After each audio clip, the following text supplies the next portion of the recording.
Hello friends, this is Surya and welcome to Surya tuition classes. देखिए friends, आज हम किस बारे में बात करेंगे? आज हम बात करेंगे हमारे मिसलेनियस क्वेश्चन के बारे में। किस बारे में? मिसलेनियस क्वेश्चन के बारे में। देखिए, मिसलेनियस क्वेश्चन मैंने आपको बताया था कि हम लोग क्या करेंगे। देखिए, हम करेंगे कि हफ्ते में यानी कि संडे की तो हमारी छुट्टी रहा करेगी, ठीक है। संडे की छुट्टी रहेगी और सैटरडे के दिन क्या करेंगे, मंडे से फ्राइडे तक हमारी क्लासेस चलेंगी। कब से? मंडे टू फ्राइडे हमारी क्लासेस चलेंगी, ठीक है। और टेस्ट होगा सैटरडे में। टेस्ट कब होगा? सैटरडे में। तो क्लासें किस दिन चलेंगी हमारी? मंडे से फ्राइडे तक क्लासें चलेंगी और जो भी उस वीक में कराया जाएगा उन सभी का टेस्ट हमारा सैटरडे को लिया जाया करेगा, ठीक है। तो देखिए, इस बार मिसलेनियस क्वेश्चन कौन से हैं? अब बात कर लेते हैं हमारे आज के टॉपिक की, ठीक है। आज के टॉपिक में देखिए मिसलेनियस क्वेश्चन है। मिसलेनियस क्वेश्चन मतलब जो भी अभी तक चैप्टर कराए हैं। कौन कौन से? Number system, LCM, HCF, fraction, percentage, profit loss और सिंपल इंटरेस्ट। ये जो चैप्टर मैं करा चुका हूँ अब तक, कितने? 6 चैप्टर मैंने अभी तक करा दिए हैं। इन 6 चैप्टर के क्वेश्चन हैं जो कि एक एक दो क्वेश्चन हर चैप्टर से लिया गया है। जैसे कि आपके यूपी टेट में आते हैं, आपके सुपर टेट में आते हैं, आपके एच टेट में और आपके डी ट्रिपल एस भी। अगर आप मिसलेनियस क्वेश्चन करोगे तो क्या होगा इससे होगा ये कि आपने जो भी पढ़ा है ना, जो भी आपने पढ़ा है वो सारा आपका रिवाइज हो जाएगा। तो इसीलिए मैं मिसलेनियस क्वेश्चन दे रहा हूँ, ठीक है। अब ये तो देख लिया आपने। अब चलिए बढ़ते हैं आज के मिसलेनियस क्वेश्चन की तरफ। देखिए, आज आपको ऐसा नहीं है कि आपको मिसलेनियस क्वेश्चन दिया गया है तो ऊपर आपको चैप्टर का नेम, जैसे कि यहाँ पे आपको चैप्टर नेम है कि किस चैप्टर का है, ठीक है, और ये लिखा जाए। ऐसा कुछ नहीं लिखा हुआ होगा। आपको सिर्फ क्वेश्चन दिया जाएगा और आप उसका आंसर लगाना है आपको, ठीक है। चलिए इसके बारे में बात कर लेते हैं। ये है, क्या कह रहा है क्वेश्चन। देखिए, एक गांव की कुल जनसंख्या 78,692 है। यानी कि एक गांव की कुल जनसंख्या कितनी है? 78,600, जिसमें से 29,642 पुरुष हैं। यानी कि मेल कितने हैं? 29,642 और 28,162 ये कितनी है? ये है महिलाएं, ठीक है। तथा शेष बच्चे हैं। देखिए, एक गांव की जनसंख्या इतनी है, 78,600 है, जिसमें से यानी कि मेल कितने हैं? 29,642 और फीमेल कितनी है? फीमेल है 28,162 और बाकी जो है वो क्या है? हमारे बच्चे हैं। बाकी क्या है? बच्चे। तो बच्चों की संख्या बतानी है। ये क्वेश्चन आया हुआ है रीट 2011 में। कब आया हुआ है? रीट 2011 में। ऑप्शन आपके ये रहा, A B C D। देखिए, आपको क्या करना है, जितनी देर में मैं क्वेश्चन पढ़ूंगा इतनी देर में आप क्वेश्चन को सोल्व कर लीजिए और सोल्व करके आंसर लगा दीजिए। आंसर मैं भी आपको बता रहा हूँ। जितनी देर में मैं क्वेश्चन पढ़ूंगा ना, इतनी देर में आप क्वेश्चन सोल्व कर लोगे। उसके बाद में आप देख लीजिए कि आपका मेथड सही है या नहीं। आपके मेथड से अगर जल्दी आंसर आ रहा हो तो अपना मेथड रहने दीजिए, और मेरे मेथड से ज़्यादा जल्दी आंसर आ रहा हो तो मेरा मेथड रहने दीजिए, ठीक है। लेकिन मैं बेसिक से समझाऊंगा, मतलब कि आपको एक एक पॉइंट समझा के चलूंगा, और जैसे ही एग्जाम आएगा तो प्रैक्टिस इतनी करा दूंगा कि आपको ज़रूरत नहीं पड़ने की ट्रिक वगैरह की। चलिए देखिए टोटल कर लेते हैं। टोटल कितनी है? पॉपुलेशन देख लेते हैं। पॉपुलेशन कितनी है? पॉपुलेशन हमारी 78,600, ठीक है। 78,600 पॉपुलेशन है, जिसमें कि मेल कितने हैं यहाँ कर लेते हैं। मेल है हमारे 29,642। फीमेल कितनी है हमारी? फीमेल है 28,167। 28,167। अब देखिए, अगर आप आंसर लगाओगे ना तो आपको पता भी नहीं चलेगा। कैसे? यहां से सोल्व कर लीजिए अगर करना हो तो आपको, वरना क्या करना है, ये दोनों लास्ट के सोल्व कर लीजिए, फिर इसमें से माइनस कर लेते हैं। चलिए कैसे करते हैं। देखिए, 7 और 2 9, 6 4 10 और एक कैरी, 6 4 10 का 0 कैरी यहाँ, 6 1 7 1 8, 9 और 8 17 का 7 हासिल 1, 2 और 2 4 और 1 हासिल का 5। तो क्या है आपका? ये मेल और फीमेल कितनी आई हमारी? मेल और फीमेल आए 57,809। देखिए मिस प्रिंट हो सकता है, ऑप्शन में भी कभी मिस प्रिंट हो जाता है और क्वेश्चन में भी, तो आप ये मत सोचिए कि हाँ भी मिस प्रिंट हो गया तो ध्यान नहीं दिया। ऐसा होता है कि जब हम पीपीटी बनाते हैं तो ध्यान नहीं रह पाता, एकदम से सारी चीज़ें रिवाइज करनी होती हैं और सारी तेज़ी से याद वो करनी पड़ती हैं, यानी कि चेक करनी पड़ती हैं, कम समय में ज़्यादा चीज़ें चेक करनी पड़ती हैं, तो हो जाता है। ठीक है, अब देखिए यहाँ क्या करेंगे, 10 में से 9 गया 1, यहाँ 9, और 15 में से 8 गए 7, यहाँ कितना बचा, 7 में से 7 गए 0, और 6 में से 5 गए, सॉरी 7 में से 5 गए 2। तो आंसर क्या आया, 20,791। 20,791, 20,791 इसका आंसर है। इसमें आंसर गलत दे रखा है शायद, 20,791, 791, ये आंसर गलत हो गया, 20,791।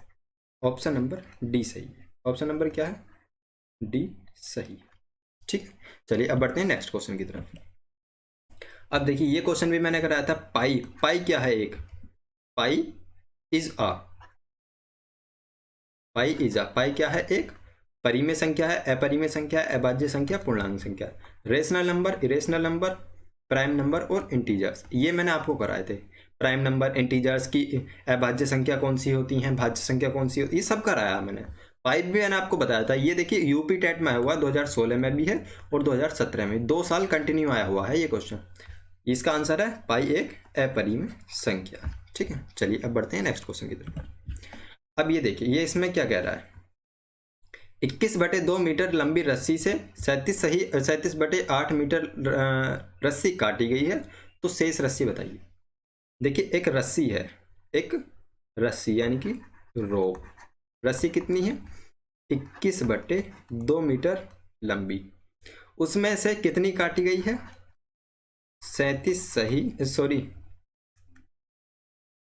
कितनी काटी गई है, 37/8 मीटर, यानी कि ये रस्सी है, इसमें से ये काटी गई है, तो बची हुई रस्सी बतानी है। तो क्या करेंगे, हमारा टोटल है ये, और खर्च देखिए ऐसे मान लेते हैं हमारे पास इतने तो रुपए हैं, ठीक है, और इतने हमने खर्च कर दिए, तो शेष हमारे पास कितने बचे, शेष कितने बचे, कैसे करेंगे हम, जो हमारे पास टोटल थे उसमें से ये वाला माइनस कर देंगे तो हमारे पास शेष आ जाएगा। समझ में आ रहा है, इसमें भी करिए ऐसे, 21/2 माइनस 37/8, यहाँ से एलसीएम ले लीजिए। एलसीएम लेना मैंने आपको बताया था, कैसे करेंगे, नीचे वाले की ऐसी देखिए, ये और ये नीचे वाले हर का यानी कि डिनोमिनेटर को ऐसी छोटी से छोटी संख्या, देखिए ऐसी छोटी से छोटी संख्या जो डिनोमिनेटर से डिवाइड हो जाए, दोनों डिनोमिनेटर से यानी कि दोनों हर से भाग हो जाए। तो 8 और 2 में कौन सी है छोटी से छोटी संख्या, 8। 8 कैसे, 8 2 से भी भाग हो रही है और 8 8 से भी भाग हो रही है, तो कर लीजिए। डिनोमिनेटर कितना है हमारा, 8। अब देखिए क्या करते हैं, एलसीएम लेते हैं, जो फर्स्ट वाला हर होता है, जो डिनोमिनेटर होता है, उससे हमारे एलसीएम को भाग करते हैं, एलसीएम को भाग करते हैं। 2 से 8 को भाग कर रहा है तो कितना है, 4। तो 4 की गुणा किस में करेंगे, फर्स्ट वाले में, 4 गुणा 21। समझ में आया। अब साइन ऐसे रहने देंगे, प्लस का हो या माइनस का। अब सेकंड वाले से इसे डिवाइड करेंगे, तो सेकंड 8 एकम 8 कितने बार डिवाइड हुआ, 1 बार, तो मल्टीप्लाई बाय 37 कर लीजिए। 21 चौक 84 माइनस 37/8। अब 14 में से 7 गए 7 और 5 में से 3 गए 2, 27/8 इसका आंसर है। 27/8 इसका, सॉरी 47/8, 47/8 इसका आंसर। ऑप्शन नंबर क्या है, ऑप्शन नंबर हमारा सी सही। चलिए अब नेक्स्ट क्वेश्चन में क्या कह रहा है, दो संख्याओं का HCF 35 है और LCM 525 है, उनमें से एक संख्या 175 है, तो दूसरी संख्या क्या होगी। ये आया हुआ है यूपी टेट 2014 में, यूपी टेट 2014 में आया हुआ। देखिए LCM HCF, इसका मैंने फॉर्मूला बताया था, इसमें सिर्फ एक ही फॉर्मूला है, कौन सा, LCM multiply by HCF is equal to कितना होता है, first number multiply by second number. LCM कितना है, LCM है हमारा 525, सॉरी हाँ LCM 525 और HCF है 35,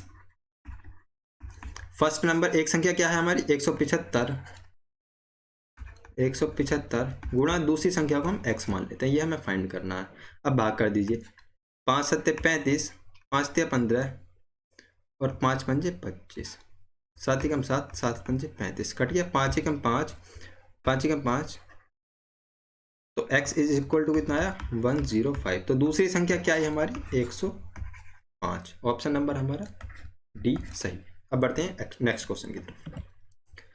ये मैं एकदम तेजी से कराऊंगा आपको, क्यों? क्योंकि आपको सिर्फ रिवीजन हो जाएगा, इससे क्या हो जाएगा आपका रिवीजन हो जाएगा, तो आप भूलोगे भी नहीं, ठीक है।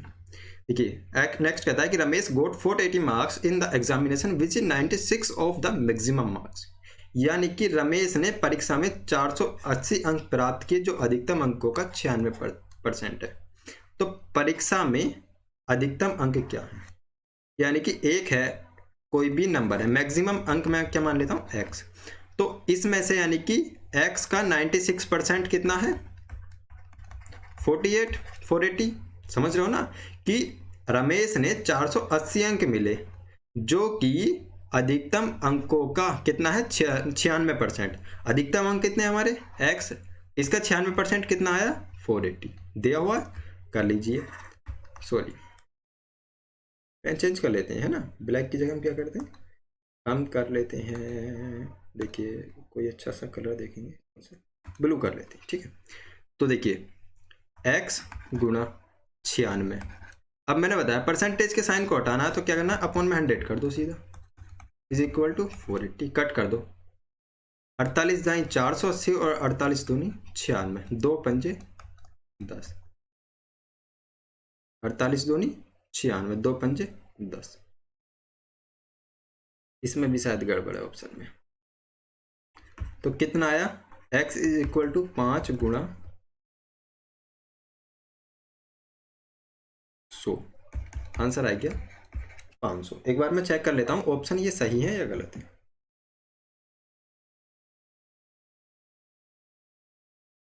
प्रेशर इतना पड़ जाता है सामानों का कि मैं बता नहीं सकता, क्यों?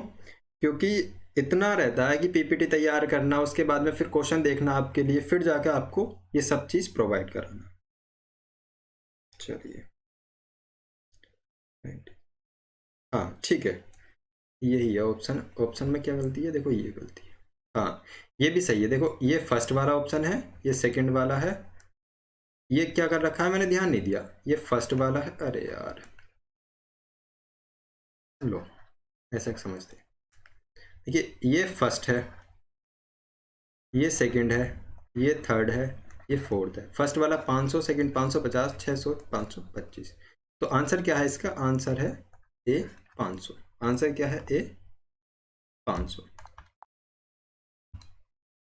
चलिए कौन सा, अब हम आते हैं इस क्वेश्चन पे। देखिए क्वेश्चन में क्या कह रहा है, if the income of A is 20% less than the income of B, यानी कि ए की आय बी की आय से 20% कम है, तो बी की आय ए की आय से कितनी अधिक है, then how much income of B is more than income of ए।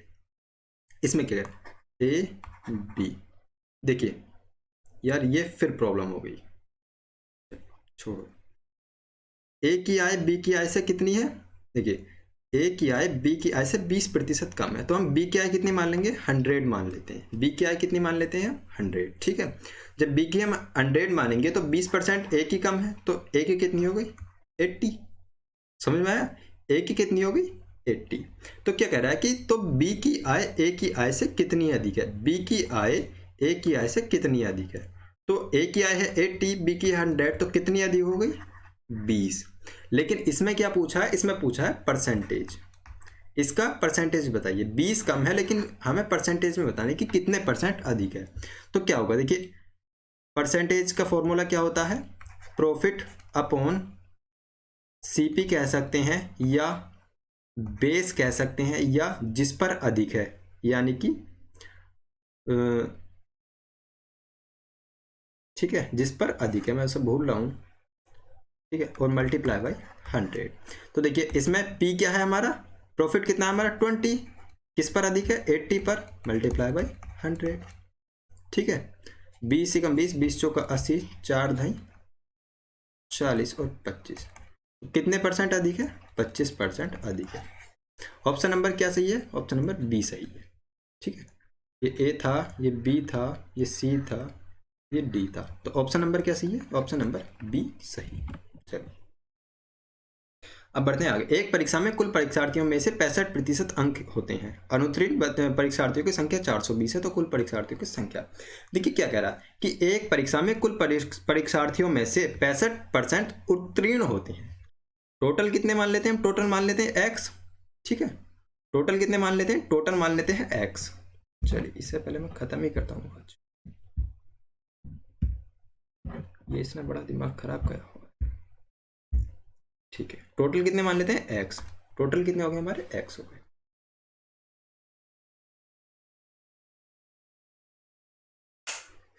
छोड़ो यार,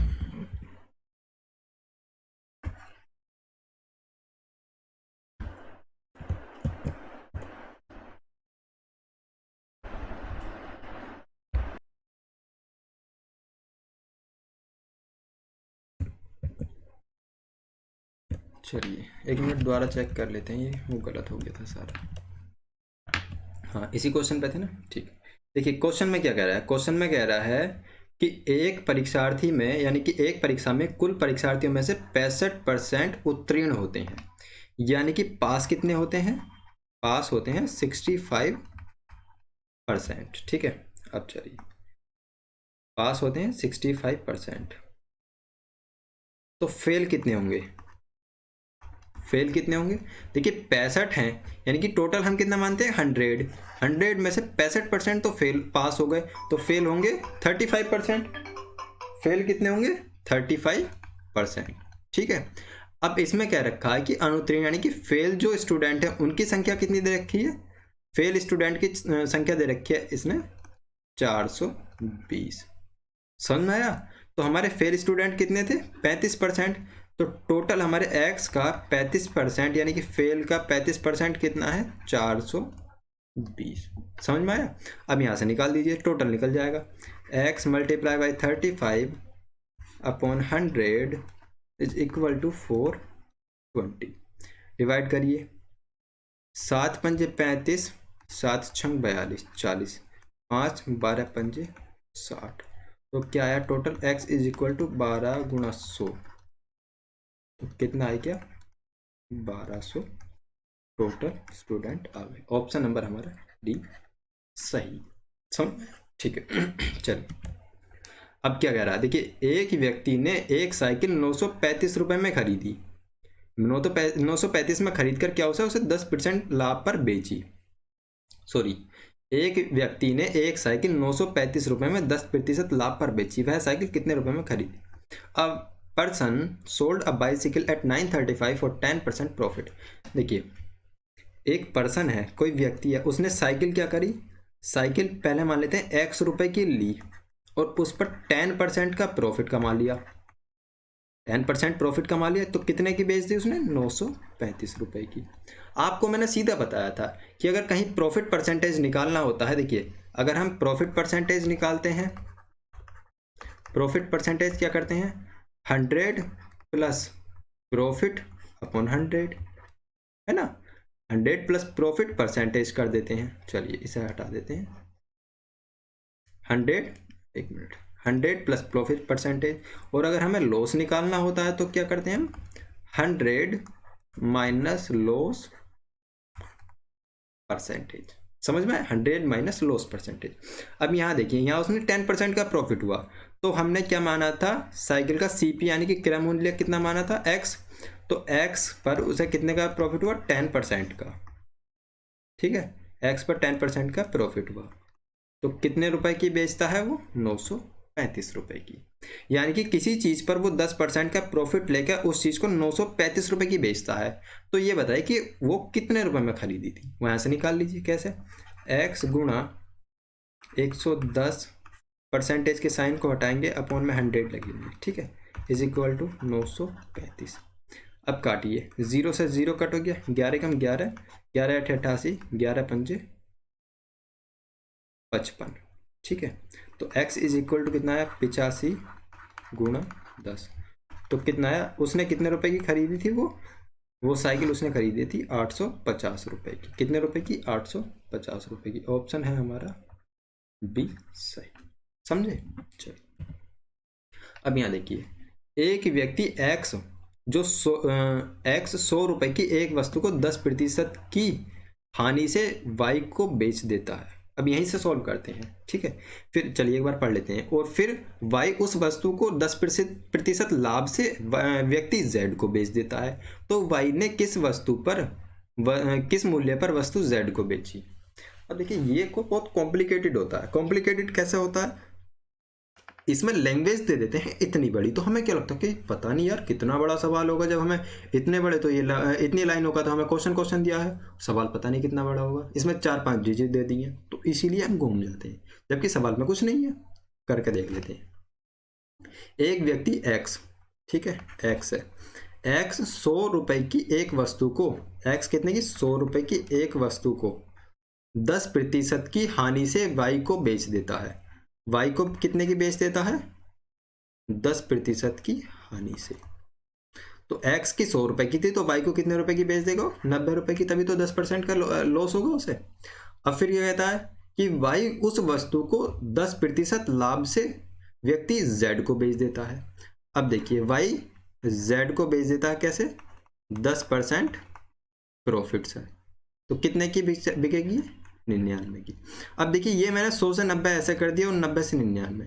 क्या करेंगे? देखो 100 का 90% निकाल लेंगे। 90% निकाला तो क्या आ गया? 100 का 90% तो 90 आ गया। 90 परसेंटेज के साइन को हटाया अपॉन में 100, 0 से 0, तो क्या आ गया? 90। समझ में आया? और जब वाई ने जेड को 10% प्रॉफिट पर बेची तो 90 रुपए की है। 90 रुपए का 10% क्या आ गया? 9 रुपए। तो टोटल कितना हो गया? 99। यहां से सॉल्व करके देख लेते हैं। 90 का 10% प्रॉफिट यानी कि 110%, तो कितना है? क्या सॉरी 90 गुणा 110/100। तो इस जीरो से ये जीरो कट गया, इस जीरो से ये जीरो कट गया, 11 ना 99। समझ में आया? 11 ना 99। तो एक्स ने कितने, वाई ने कितने की बेच दी जेड को? 99 रुपए की। यहां तक समझ में आया? अब देखिए क्या कहता है कि तो वाई ने किस मूल्य पर वस्तु जेड को बेची? वाई ने किस मूल्य पर वस्तु जेड को बेची? कितने रुपए की बेची? 99 रुपए की बेची। आंसर बी है। सिंपल सा आंसर है। अब बढ़ते हैं नेक्स्ट क्वेश्चन की तरफ। एक दुकानदार एक सिलाई मशीन 850 रुपए में खरीदकर 1020 रुपए में बेचता है। ये गलत हो गया कुछ, है ना? तो उसे कितने प्रतिशत लाभ हुआ? अब देखिए सीपी कितना है? कॉस्ट प्राइस कितने रुपए की खरीदी? 850 रुपए की। सेलिंग प्राइस कितना है? बेच कितने की दी? 1020 रुपए की। आप मुझे बताइए, अगर हम प्रॉफिट परसेंटेज निकालते हैं तो प्रॉफिट निकालते हैं तो कैसे निकालते हैं? प्रॉफिट निकालते हैं तो हम कैसे निकालते हैं? एक मिनट यार, प्रॉफिट निकालते हैं तो हम कैसे निकालते हैं? प्रॉफिट निकालते हैं तो SP माइनस CP। इसे सिंपल वे में समझिए। अगर हमें किसी चीज़ का प्रॉफिट निकालना है तो कैसे निकालेंगे? सपोज करिए कोई चीज़ आपने 100 रुपए की खरीद ली, उसे 200 रुपए की बेच दी, तो प्रॉफिट कैसे निकलेगा कि जितने ज़्यादा की बेची, यानी कि जितने ज़्यादा की बेची वो क्या होगा? प्रॉफिट होगा। अब इसमें देखिए बेची तो 1020 की है, खरीदी कितने की थी? 100 रुपए की। तो 1020 में से 850 कम हो जाएंगे तो क्या आ जाएगा? हमारा प्रॉफिट आ जाएगा। कैसे? निकाल लीजिए। प्रॉफिट इज इक्वल टू कितना होगा? 1020 माइनस 850, माइनस कर लीजिए। 0 12 में 5 गए 7, और यहाँ आ गया हमारा 0 12 में 7, 9 में 170। प्रॉफिट कितना आ गया हमारा? 170। लेकिन इसने प्रॉफिट नहीं पूछा, इसने क्या पूछा? इसने पूछा प्रॉफिट परसेंटेज। प्रॉफिट परसेंटेज का फॉर्मूला क्या होता है? Profit upon CP multiply by 100। Profit कितना हमारा? 170। कॉस्ट प्राइस कितना है? कितने रुपए खरीदी थी? 85, 850 की, मल्टीप्लाई बाई 100। 0 से 0 कट गया, 17 पंजे 85, 5 20 पंजे 100। तो प्रॉफिट कितना हुआ? 20% का उसे हुआ प्रॉफिट। समझ में आया? ऑप्शन है हमारा बी सही। चलिए अब बढ़ते हैं नेक्स्ट क्वेश्चन की तरफ। कितने वर्षों में 12% वार्षिक ब्याज की दर से 3000 का साधारण ब्याज 1080 हो जाएगा? देखिए सिंपल इंटरेस्ट का फॉर्मूला क्या बताया था मैंने आपको, PRT अपॉन 100। इसके साथ एक फॉर्मूला और बताया था, कौन सा, अमाउंट निकालने का, P100 प्लस RT अपॉन 100। यानी कि जहाँ P क्या होता है, P होता है हमारा प्रिंसिपल, R होता है रेट ऑफ इंटरेस्ट, T होता है टाइम, यानी कि P होता है हमारा मूलधन, हिंदी में कर लेते हैं, रेट होता है दर, टाइम होता है समय। ठीक है, अब यहाँ से क्या निकलेगा, PRT अपॉन 100। इसमें क्या क्या दे रखा है, इसमें देखिए 12%, जो जिसके ऊपर परसेंटेज होता है, जहाँ परसेंटेज का साइन होता है वो क्या कहलाता है हमारा, वो होती है हमारी R। क्या होता है हमारा R, तो R कितनी है इसमें, 12%। टाइम इसमें निकालना है, टाइम हमें दिया नहीं हुआ, और 3000 रुपये का साधारण ब्याज, यानी कि 3000 रुपये, ये क्या है हमारा प्रिंसिपल, 3000 प्रिंसिपल है। और सिंपल इंटरेस्ट यानी कि SI क्या दिया हुआ है, 1080। SI क्या है, 1000, निकाल दीजिए, कुछ नहीं रखा, फॉर्मूला लगाइए, यहाँ पे रख दीजिए सारी जो भी डिजिट दी हुई है। क्या सिंपल इंटरेस्ट कितना दिया हुआ है, 1080 इज इक्वल टू प्रिंसिपल कितना है 3000, R कितना है 12, T हमें निकालना है अपॉन 100। 2 जीरो से 2 जीरो कट हो गए, 1 जीरो से ये वाला 0 कट हो गया। ठीक है, 12 तिया 36, 6 तिया 18, देखिए 3 से कट कर लेते हैं, 3 तिया 9 और 3 छंग 18। ठीक है, 12 कम 12 और 12 तिया 36। टाइम कितना है, टाइम आया 3 वर्ष या 3 ईयर, टाइम कितना आया 3 ईयर। ऑप्शन नंबर हमारा ए सही है। चलिए अब बढ़ते हैं नेक्स्ट क्वेश्चन की तरफ। देखिए साधारण ब्याज की किस दर से किसी धन का 10 वर्ष का साधारण ब्याज की किस दर से किसी धन का 10 वर्ष का ब्याज धन का 2/5 हो जाता है। देखिए मैंने क्या कहा था, कॉम्प्लिकेटेड क्वेश्चन नहीं होता है। कॉम्प्लिकेटेड क्या बनाते हैं उसे, उसकी जो थ्योरी होती है वो कॉम्प्लिकेटेड बनाती है। अगर आपने थ्योरी को अच्छे से पढ़ लिया तो आप एक भी क्वेश्चन को छोड़कर नहीं आ सकते, समझे। चलिए इसमें क्या है, साधारण ब्याज की किस दर से, दर यानी कि रेट ऑफ इंटरेस्ट पूछा है। ठीक है, धन का 10 वर्ष यानी कि टाइम, साल दिया हुआ है तो कितना है 10, T दिया हुआ है, ब्याज और धन का 2/5 हो जाता है, यानी कि SI कितना हो जाता है, प्रिंसिपल का 2/5। ये समझ में आया। इसमें क्या कह रहा है कि ब्याज धन का 2/5 हो जाता है। मैं प्रॉफिट प्रिंसिपल क्या मान लेता हूँ P, धन कितना मान लेता हूँ मैं, धन मान लेता हूँ P, तो ब्याज कितना हो जाएगा, ब्याज हो जाएगा धन का 2/5। समझ में आया, धन का 2/5। अब हमारे पास SI भी है का, देखिए अब इसे सही कर लीजिए, SI अपॉन P, ये क्रॉस मल्टीप्लाई कर दीजिए, कितना है 2 और 5, तो SI कितना आएगा, SI आएगा हमारा 2 और प्रॉफिट आएगा, सॉरी प्रिंसिपल आएगा हमारा 5। प्रिंसिपल 5 है, सिंपल इंटरेस्ट 2 है, टाइम 10 साल दिया हुआ है, R हमें निकालना है, निकाल दीजिए। क्या है formula, SI is equal to PRT upon 100। SI की वैल्यू कितनी है 2, P कितना है 5, R हमें निकालना है, T है हमारा 10 अपॉन 100। 0 से 0 कट हो गया, 5 एकम 5, 5 दूनी 10, 2 दूनी 4, तो R इज इक्वल टू कितना आया 4%। कितना है 4%, 4% आंसर सही है। समझ में, चलिए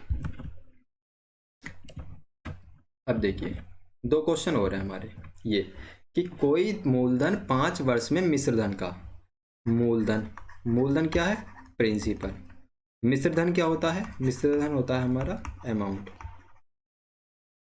मिश्र धन होता है हमारा अमाउंट। ठीक है, मूलधन 5 वर्ष में, टाइम तो दिया हुआ है इसमें, टाइम कितना दिया हुआ है 5 वर्ष में, मूलधन का 2/5 हो जाता है, यानी कि मिश्र धन यहाँ देख लेते हैं, ए कितना दिया हुआ है, ए यानी कि मिश्रधन कितना दिया हुआ है, मान लेते हैं मिश्रधन है हमारा ए, तो मूलधन कितना हो जाता है, मिश्रधन का कितना 2/5 हो जाता है। मिश्रधन का कितना हो जाता है 2/5। देखिए क्वेश्चन अगर आप अच्छे से पढ़ोगे तो समझ में आ जाएगा। आप क्या कर देते, अगर आप ठीक से नहीं पढ़ते तो मिश्रधन यानी कि मूलधन को मिश्रधन का कर देते। अब इसमें क्या होगा, इसमें आपका फॉर्मूला दूसरा वाला लगेगा। क्यों, क्योंकि आपका इसमें अमाउंट दिया हुआ है और प्रिंसिपल दिया हुआ है। जबकि हमारे पीआरटी वाले में देखिए, एसआई वाले में क्या होता है हमारा PRT/100 होता है, जबकि इसमें ए तो कहीं दिखाई नहीं देता। तो इसमें ये वाला फॉर्मूला नहीं लग के ये लगा A=P100 + RT/100, ये फॉर्मूला लगेगा इसमें। ठीक है, अब यहाँ से इसे P मान लेते हैं, तो P/A कितना है 2/5। तो देखिए यहाँ देखिए टाइम कितना है हमारा 5, P दे रखा है हमारा 2, A दे रखा है हमारा 5। ठीक है, अब हमें क्या निकालना है, रेट ऑफ इंटरेस्ट निकालना है। तो निकाल दीजिए, फॉर्मूला क्या होता है A=P100 + RT/100। ए की वैल्यू कितनी है, ए की दे रखी है हमारी 2, पी की वैल्यू है 5, 100 + आर कितना है हमारा, आर हमें निकालना है। ठीक है, टाइम है हमारा 5/100। ठीक है, 5 × 5 और 20 × 5 100, 20 × 5 100 कितना है, 20 दूनी 40, 20 दूनी 40। कोई धन मिश्रधन का 2/5, कोई धन मिश्रधन का 2/5। ठीक है, मिश्रधन का 2/5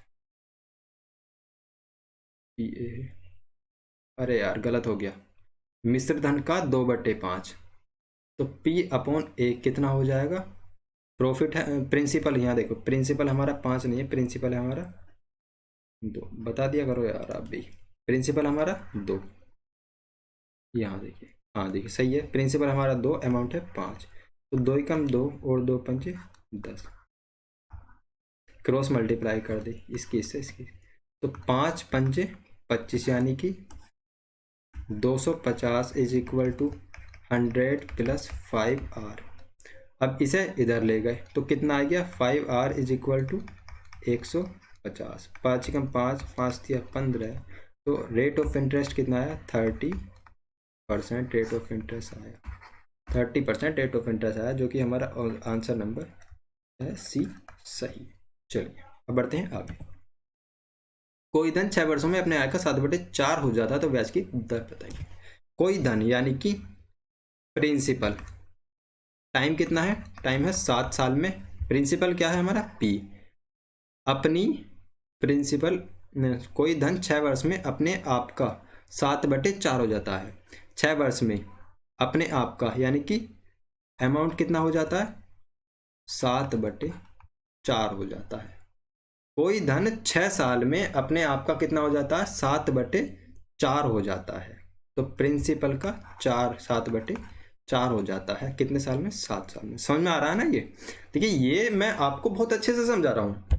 ठीक है, अगर फिर भी आपके समझ में नहीं आया तो आप एक बार वीडियो को दोबारा देख लीजिए, और फिर भी समझ में नहीं आया तो आप कमेंट करके मुझसे पूछ सकते हैं, मैं आपको इस किसी भी क्वेश्चन की सेपरेट वीडियो बनाकर भेज दूंगा। ठीक है, चलिए तो हमारा क्या होता है, अमाउंट प्रिंसिपल का 7/4 हो जाता है कितने दिन में, 6 साल में।